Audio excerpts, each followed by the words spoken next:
Welcome to And That's When I Realized, the truth and comedy of midlife with me, Susan Dolci. And me, Leone Dyer. We are two good friends navigating the twists and turns of that middle part of life, and we are laughing our way through it. Don't get us wrong, it's not all that funny all the time. There's so much we are unprepared for. Adult children, changing bodies, aging parents. We want you to know that you are not alone in these challenges. So sit back, get a front row seat as we share true life stories with a fresh perspective and just a pinch of irreverence. And That's When I Realized starts now.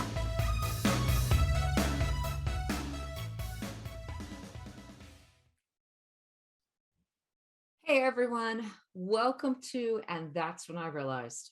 I'm Leone Dyer. And I'm Susan Dolci. And we're in our flowered shirts today.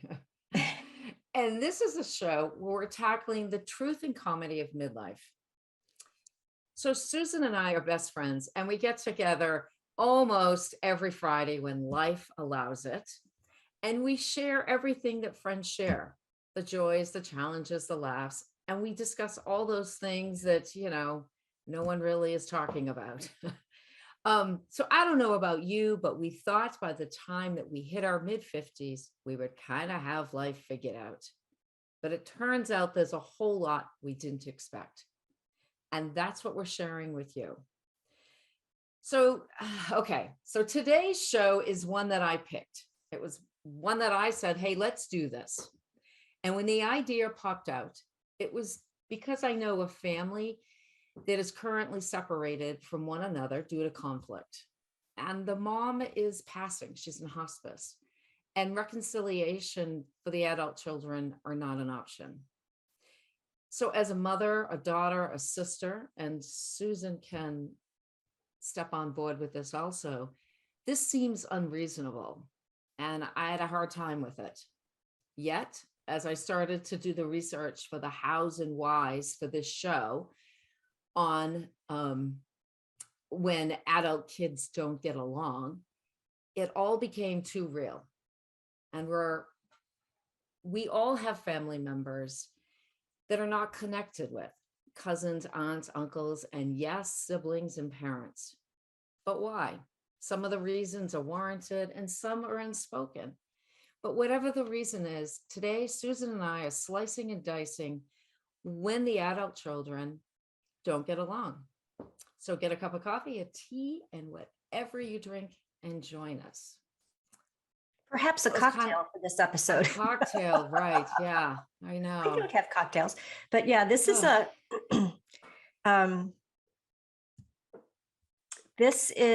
this pulls on your heartstrings, this topic. Because it's more than just squabbling adults, like squabbles. This is estrangement. Yeah.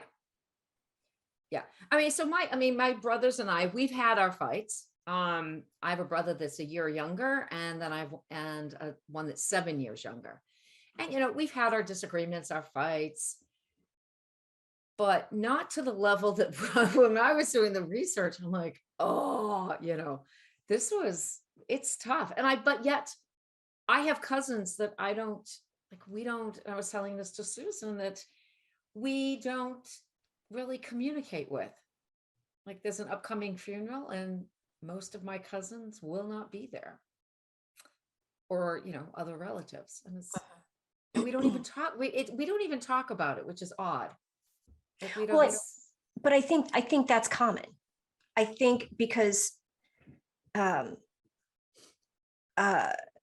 so much of it, I think real out and out estrangement, these are deep hurts.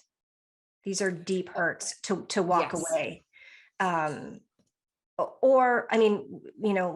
done a lot of great research here, and there's, a lot to cover as to the whys. But this is so much more than just, a squabble. This has to do with deep sibling rivalry. That's to me the most fascinating part about this. So I did a whole bunch of research on how to how to fix it if your kids aren't getting along. And Leone did the research on the how and why it happens. And so she had me read this book by Fern Schumer Chapman called Brothers, Sisters, Strangers, Sibling Estrangement and the Road to Reconciliation. And I will tell you, people, this will make you cry. Oh, oh yeah. I mean, whew. It's if you okay, first of all, if you're in a situation where you are not communicating, or I mean you have no relations with a sibling or other members of your family for whatever reason, and I mean, when I first started, when I think about like disconnect from families, it's I always thought it was, I don't know. I mean, like, someone took the side of a parent and like that seems to be like when a parent dies, then there's the split, like one person gets the house and the other child gets the car, or something. And then you hear, oh, they're not talking to each other anymore. Or a lot of times the last several years here in the US, a lot of friends have stopped communicating or not had their relatives over for Thanksgiving dinner, or just because of the political tension that's been happening. And which I didn't put that down now that I'm realizing. Maybe, yeah, I think I Well, did. you did. I mean, you I did also alluded to it. Yeah. Yeah, but you also mentioned COVID, which isn't just, the fact of the gathering together. It's your different stances on how you should behave in the pandemic. And not everybody was on the same page. Well, that's true too. Mhm. Yeah. And exactly. And but wow. So if you're in a situation where you are not in communication or have relationships with a family member, I do recommend the book. It, it will help. I think it will shed light onto all the various reasons why, and maybe clarify your reasons of why you are not in communication or have relationships with your family members. But it was a tough read. Emotionally, it was a tough read. Yeah, and the funny thing is, I'm not estranged from my brothers. When my oldest brother's deceased, my next in line brother, who's still older than me, he lives in Georgia. But like for me, just what I found interesting is that because of the age difference in my situation, my oldest brother was 12 years older than me, and then Gary is 9 years older than me. They were, out of the house doing adult things. And so, and even like my cousins who were even older than them, everybody kind of fled the Bystrom clan all around the same time, like in the mid to late 70s. And so it was distance that put a lot of that strain on our family. One was in California, one was in Colorado, one was in Oklahoma. My my one brother stayed in Illinois. Anyway, so there's that. But then there's the author Fern Chapman talks a little bit about the breakdown of that one sister was holding a grudge because when the mom died, she took the linens. She took mom's linens without asking. And that's the kind of stuff, like, that's when I say, like, these hurts go deep and they're not talked about. Like if that woman could have had a conversation with her sister and said, why didn't you ask? Why didn't we do this equally? And it's just the old sibling, what's the word I want? Patterns come right back into play when there's any sort of trauma.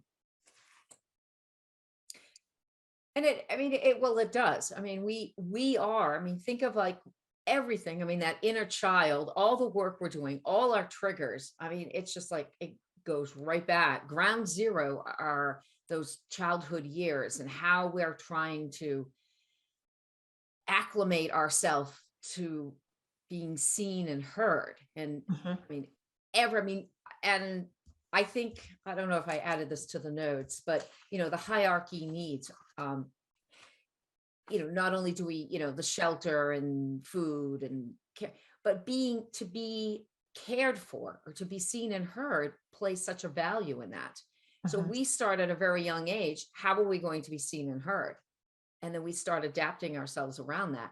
So we come up with our own little techniques. So what works for one person, like for myself, I know what worked for me. I know what works for my brother, sort of. He may differ. I mean, he may have a different opinion on what my brother's, but to get mom and dad's attention. So one child, it's your winning formula. Our winning formula. And we will joke, my brother, we call him I call him my older brother, but he's a year younger than me, but the oldest brother. We joke that my youngest brother is the baby of he is the baby, but he is the golden child. I mean, we'll say that he could do anything. And my mother would be like, oh, but it's okay. Yeah. It's just Dana, and really, so we're like, you always have this competition with that child, you feel, to get mom's affection or mom's love. It was the last child. Everyone, like, they knew last child. And yeah, he got treated different. I was the first. And so we joke that I was the trial. And then my second brother was, he was the winner because they got it right that time, and then came the baby. So as we grow, I think we still hold on to that. So if Dana, my brother, if something happened, my parents die and Dana came and took stuff out of my parents' house without asking or being confirmed that that's what my parents wanted or whatever, I'd be like, I probably might be one, hurt that no one asked, or two, that he took something of my parents. But I probably, maybe not being strong enough, revert back to that child and say, WTF, here we go, your mom's little special baby, and so I kind of get it, but I don't know, I might beat him up. Well, we've got just like a minute before break. So I'll tell you so with me and my brothers, I was close with them, but they were so much older and they lived far away. And so, and I kind of always became the primary caretaker for my dad and my mom. Like they didn't care about wanting to be involved in any sort of estate planning or long-term care planning or anything like that. It was all placed on me. So it was a lot of work, right? It was a lot of work to pay for it, to shuffle, my parents around, to make sure they were well taken care of and all that. My brother wanted this beautiful statue that my mom had. It's basically a Madonna. It's like a very modern interpretation of a Madonna statue. And so my mom said to me, this is before I moved her into her long-term care facility. She was like, well, Gary wants that statue. Gary's always wanted that statue. I was like, okay. All right. Well, if he wants it, he can come and get it. And he knows I have it, and it's in my dining room. And did you want it also? I wanted it too. Yeah. Okay. But anyway, so it's just, it's like, because it's like, gosh darn it, I've done all the work. I want to see. I mean, I'm the one with the babies. Yeah, totally. You can see how it can happen, though. I can. Yes, and and there was nothing else I cared about. And maybe it's because he wanted it. I don't know. Anyway, we're going to take a break. You are listening to, and that's when I realized today we are talking about when adult children do not get along. So buckle up. It's going to be a bumpy ride. We'll be back in a little bit.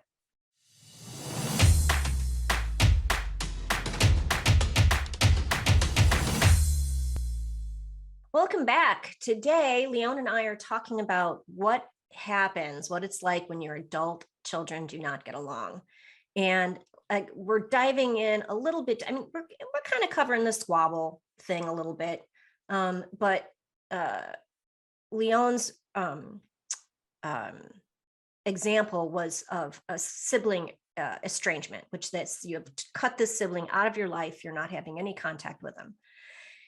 And when we've been talking about the hows and the whys, and Leone was saying how, in Maslow's hierarchy of needs, that we need to belong, the community and belonging and being seen and heard, and that you matter is really important.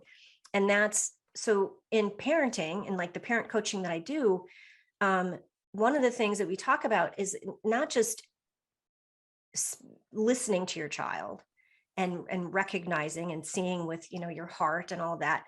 It's recognizing that they also have different personalities. So some kids want to be seen and heard in like different ways than others. You have one who's really outgoing and boisterous and, wants to look at me, look at me, look at me. And the other one might be quiet, like a younger sibling might be quiet and more reserved, maybe because they have a outgoing, boisterous older sibling. Could be part of the equation. But so seeing them and providing that same validation for that child is very different.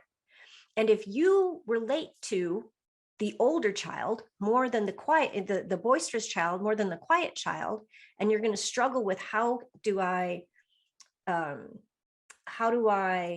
parent somebody who is quiet, who is more reserved, when that's totally not my personality. So this is how, like, I think it's so unconscious that, parents are doing the best that they can, but all of your children have different personalities, and sibling rivalry is going to exist, I think, regardless, just because you have differences in age, differences in birth order, and all these things play a part. Geez, astrology, even like, so. I even think that your child's interests play a big part. Like if one child is very athletic and a parent themselves is athletic or aimed towards sports, then that child is going to get more attention than the kid who wants to be the theater geek. And correct. I mean, just only because so for like, if a child wants to play sports, they play baseball, and the parents go and want to go and watch the child's baseball games, and and they do. Being in the theater, there's only a few shows. You drop the kid. I mean, my daughter was in the theater, and I'm just using as an example. You drop them off, and then you watch during a show. Whereas like for baseball, how many games are there in a season? Yeah. And I think it's what, I have a friend and she sews with her daughter, and the other daughter wants nothing to do with sewing. I had my mom sew. I guess maybe it wasn't sewing with me because I sewed with my mom, but I had my mom sew for me when I was costuming. Yeah. And she told me I was working a sweatshop and she didn't want to work for me anymore. I love it. We were making a lot of knickers and she didn't like it. Yeah. But so we know that, geographic separation, can cause this. We know that, any sort of competition in childhood. And yeah, competitive, even as an adult, but even as an adult, if you didn't feel seen or heard as a child, or if you didn't feel accepted, and my big thing is worth, if you don't feel worthy, if we're always trying to find our worthiness in life. And if our siblings as adults, they have the better job, a nicer house, they go on all these wonderful vacations, then where is your worth? Like you're not feeling worthy enough in their eyes, or to your parents, perhaps. Well, see, and I think like that's because I can look at a situation and say, why I believe one brother might feel less worthy, but I still take it to it. I really feel it goes back to the parents. Oh, sure. Yeah. Yeah. And 100%. And or pitting one, kid against the other for like what's in the book too, for grades or for whether or not they are social, like why aren't you married yet? Why can't you have a girlfriend? Or, I mean, it's just, I think maybe it's because I came from an immigrant family, my husband came from an immigrant family, that there's just different expectations or different, like they have no qualms saying something which I might consider rude, like, why aren't you married yet? Or you know what I mean? Like something that you'd be like, stop, or like, why don't you have a great job or whatever? I feel like that the generation of like my parents, that filter didn't exist. Like it just didn't. Well, like you were allowed to ask those rude questions. Well, right. But to them, it wasn't rude. To them, it was the norm. Right. That was the norm. And I think for any parent, for the most part, I mean, yes, there are parents out there who probably could do a little better. But for the most part, I think most parents do the best they're able to do. They're doing the best they have in their toolbox or from where they came from. And it's this family line, and it's breaking those chains of dysfunction, which is what you're doing with parenting, the conscious parenting. It's beautiful because you're allowing parents to step forward and say, look, or before they become parents, or, that they don't want to carry on the behavior or those absent, I don't want to say absent parents, but just the parents that are not meeting the needs of the kids, the individual child, not collective. Right. And like this book was written, I think when she wrote it, she's in her 50s, early 50s or whatever. So, I mean, hopefully as we move forward in understanding attachment science, that, and hopefully people will take a greater and greater interest at people. I mean, people being those who want to have the babies, so that we can move past these old paradigms. And I promise you, we are going to talk about how to fix it or ways to manage it. Yeah.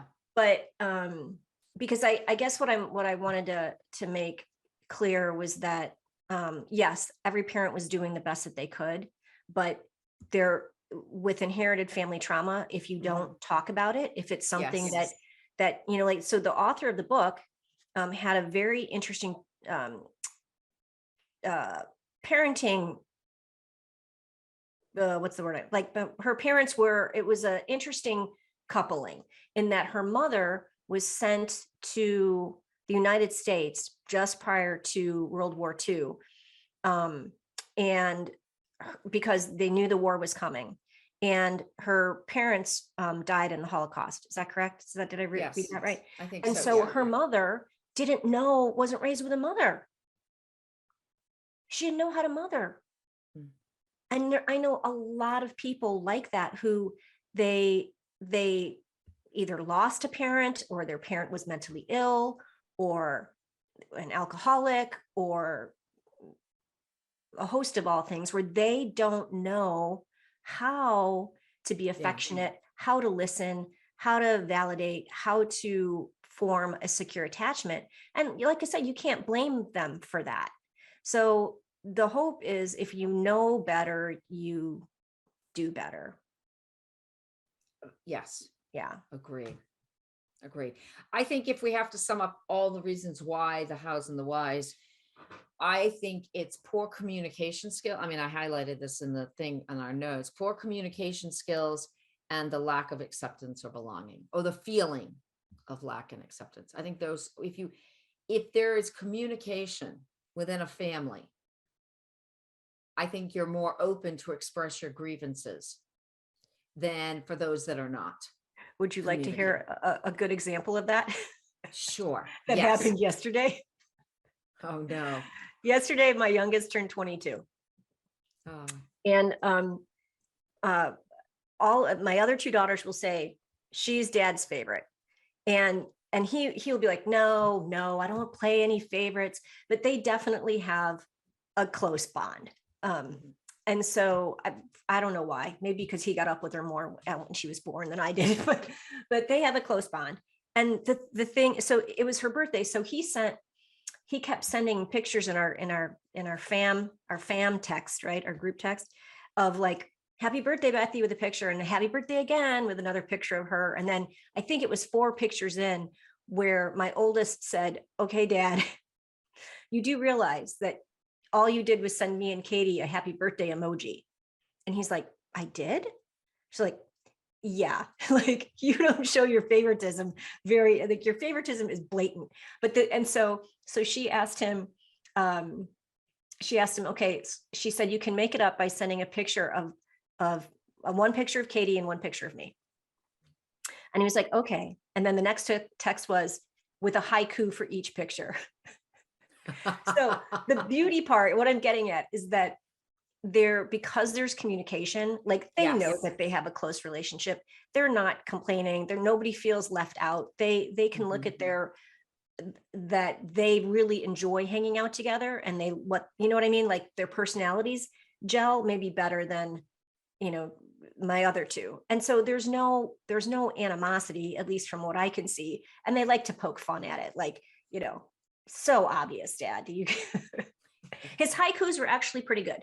So we're going to take another break. When we come back, we're going to talk about solutions or strategies for how we can help our adult children if they are not getting along. You're listening to And That's When I Realized, and we'll be back in a little bit.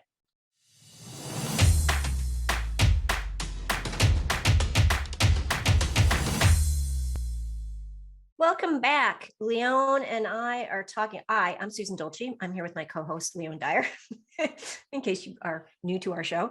And we were talking about when your adult children don't get along. We were talking about all the whys and hows, and it was very depressing. And so now we're going to talk about some solutions, some strategies as parents when our kids aren't getting along. Because I really feel that as Leone said, like communication is key here. And so the same things apply to when your kids are little that apply to when your kids are adults, is the way I look at it. And like, so one of the things I talk about in my parent coaching is that some special time with your kid. Right. So when they're little, it's like you get special time with mommy, and then another time you get special time with daddy. And in some ways, that is still, I think, a great way, like develop a relationship with each child that is separate. So they know that where they stand in your heart and in your life. And they still want special time. I remember, my oldest was living in DC, working and living in DC. And I was going to go visit my kid who was going to school in New York. And my kid in New York said, you need to go and see Juliana because she's really upset that you are spending more, like she's jealous that you're coming to see me, and then Bethy's got you all the time. And like, she wants you to come and hang out. And I was surprised. I was like, she's jealous of that? She's like, yeah, she misses you too. And I was like, okay. So that opened my eyes a lot to how they still want special one-on-one time. All right, I'm just going to give you a huge, amazing shout out that you raised your children, you did, to communicate. Number one reason why lack of communication, that they can communicate with one another, just rather than be upset at that child. It would have been very easy, and you can see it happening where Juliana, living in DC, would get upset that you're visiting your daughter in New York. Rather than going to the daughter in New York, they're like, well, Mom, great. We know who you love more, or just step back. Like, wow, I guess I know where I stand. And so, wow, huge kudos to you for raising your children that they're able to communicate with one another without feeling threatened? Well, yeah, I mean, they have their differences, that's for sure. Oh, well, I mean, and they're three individuals. I mean, yeah, and yes, and what's interesting is like the oldest and the youngest are very similar in their likes and dislikes, very similar personalities. And my middle daughter is just, yeah, likes different stuff, like is not motivated by the same things, right? mhm. But so they do have their differences, they still have their squabbles. But and they've said this to me, thank you, Lord, that even though they have their squabbles, they would always have each other's backs. Like they would never let anything come between their friendship as sisters. So I'm very grateful for that. Not quite sure how exactly I did that, but I did. So, or I should say, we did. Right. I'm not a single parent. It was a group effort. Yeah. So communication and developing that relationship just as if they were little still. So an article I read by Michelle Lerner, it was the extra mile thehartford.com. It says what to do when your adult kids keep fighting. And Joshua Coleman, I read Joshua Coleman's book in his book is When Parents Hurt, Compassionate Strategies When You and Your Grown Child Don't Get Along. So it's more of a parent-child thing. But it's, again, you're better off coming from a place of empathy and trying to understand why your kids feel this way than just saying, like, it's not true, just dismissing it. Like having an open family discussion that isn't finger pointing, that isn't, we call it an empowered conversation, and that takes practice. I'm throwing this out. This is not we don't have this in our notes. So here you go. Hot seat, Susan, right now. Okay. What do you do for the parents? So right now, parents that are listening, they have children, adult children, and their adult children are not communicating with one another. So for example, like what was happening in the book that we read between Fern and her brother, no communication. There's a wedding that's coming up. One son is getting married and the other sibling is not invited. As a parent, how do you navigate that as a parent when one child, so that the child that's not invited is hurt, even though they haven't spoken, that's just like making that layer a little thicker. How is, so as a parent, I mean, I'm 100%, I'm not playing devil's advocate. I'm asking, so what do you do as a parent? Because I believe, yes, communication and letting every child, all of your children, know they are equally loved, appreciated, and respected and valued, but there is going to be that pain. So it's first about getting to the heart of like what's causing what trauma, what occurrence, what happened because usually it's not one thing. It's usually a buildup of things. And then it's like, I can't deal with this anymore. I want you out of my life. I can't deal with your personality or your verbal abuse or, your passive aggressiveness or whatever. So it's, as the parent, I would offer to mediate. Like we're going to sit down and we're going to have a conversation and we're going to talk in I statements and we are not going to finger point or blame or shame. We're going to talk about like what happened, what's going on, why do you feel this way? And really pick it apart. Let each person have, it's like, you've got the talking stick. It's your turn. You sit quietly and we're going to listen. And then each person recognizing, like sitting and really listening to what the other person is saying without wanting to jump in or talk over or trying to put together a response in their head, really sitting and listening to what the grievance is. And hold on. Then understanding that every person had a role in that grievance for the most part. Like you have to take responsibility for, okay, I might have overreacted. Like maybe I was too upset and I should have said something earlier.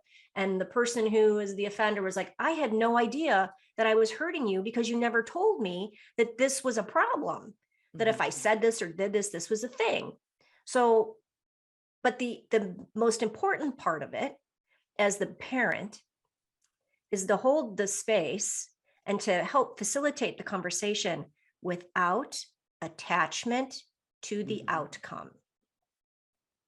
Yes. Without attachment to the outcome. And Because that's hard. that is hard. And that's where things get icky and sticky. But it's like, you are still adults. I still have to honor you and respect you as adults. We're trying to have an empowered conversation here and heal this rift so that we can begin, talking again or get past this. But it has to be, there has to be accountability on all parts. And I think as you were talking, my husband and his brother have this kind of, I think it's a known, maybe not, surprise if you're listening, little rift happening. I mean, they've had it since they were children. And my husband is very open. As we, I was preparing for this show, we were talking about that.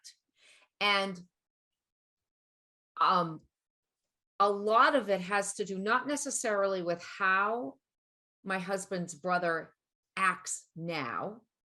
It's a continuation of when they were kids, but so much of it, my husband realizes it goes back to that time when it started, what was happening in his life. So the anger and the frustration of only having a mother that their father left. It is kind of that he's kind of put in a container of all that anger and frustration, and it comes out on his brother. His brother, and yes, his brother was a jerk at many times and can still be. But here's the thing. Why was his brother a jerk? For the exact same reasons that exactly. But, and this is, so you're 100%, it is the communication, understanding what story is going through each person's head. Yep.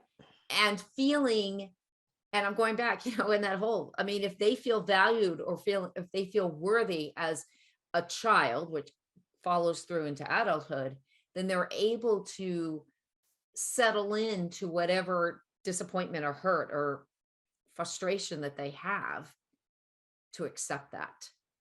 And yeah, that's the key. The key is shifting your perspective to see why the other person was acting the way they were. And owning up and saying, okay, my part of it was, like I said, maybe I overreacted, or maybe I was being too sensitive, or I didn't even stop to think about how maybe you felt. And that's, Marianne Williamson says, a miracle is a shift in perspective.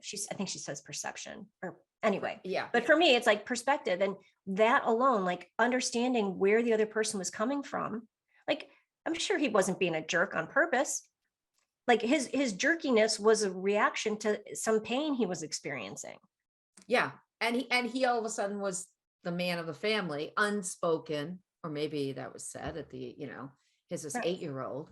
I mean, yeah. I mean, yes. It's, and it also goes back to that story of when I had that not confrontation, but a very sad conversation with my dad, when I just realized, like, I was like, oh my God, he's saying these ridiculous things to me because this is what he hears in his head, and his like inner child is hearing, what did you do to deserve this?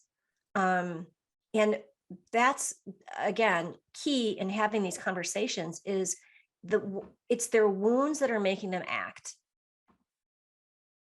And so we need to identify the wounds, put some Neosporin on them, like, and try and get to the boo-boo cream, as we called it, boo-boo cream, to try and because if you don't get to the heart of it, to the original wounding, it's just going to repeat itself, just like inherited family trauma.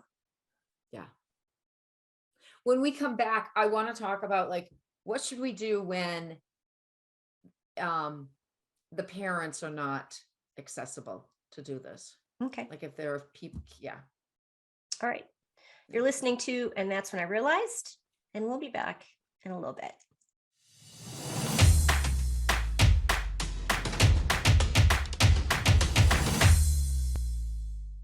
We're back. We are talking about sibling rivalry when it goes wrong and your kids don't get along, your adult children don't get along.